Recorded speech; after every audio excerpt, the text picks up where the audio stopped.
تخيلوا معايا بديعة مشات حتى للحسيمة باش دير ليا الاشهار ديال حبوب التنحيف، وشوف كيفاش دارت ليه. شوفوا الذكاء ديال بديعة. قلت لها علاش مشيتي حتى للحسيمة؟ قالت لي وحيت انت من الحسيمة وبغيت ندير لك الاشهار ديال الحبوب التنحيف من الحسيمة. وشوف سبحان الله، وانا ما قلت لها والو. شوف الناس كيفاش كتفكر فيا. واش وفي الاخر يجي واحد يقول لي لا راه بديعة ماشي صاحبتك. راه قلت لكم انا صحابي شكون هما، راه قلتها لكم. سبحان الله، الله يخليك ليا بالدعاء ديالي. مورا في الحسيمه تهلاو فيها الا خصني نوصل عليها بالريفيه. شوفوا اي مزيغ قاقدين بديع قاقدين الحسيمه قصن بقاوني داكز شي طمغات ما في مكيز زنقت عالمي ما قابو صافي راه الله يعمرها دار.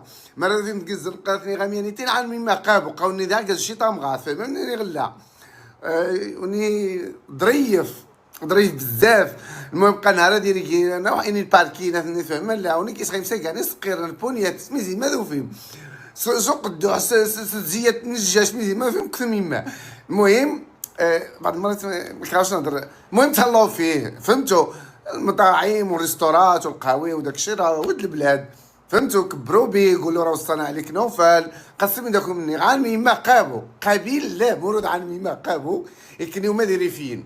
انا عارفكم نتوما ريفات الدار الكبيره وهذه والدار ديال الخير اذا تلاقيتو بيه قابو عالمي ما قابو سقيرني مطالع. المهم ما يسمى نفس القيمه كينس عالمي ما قابو.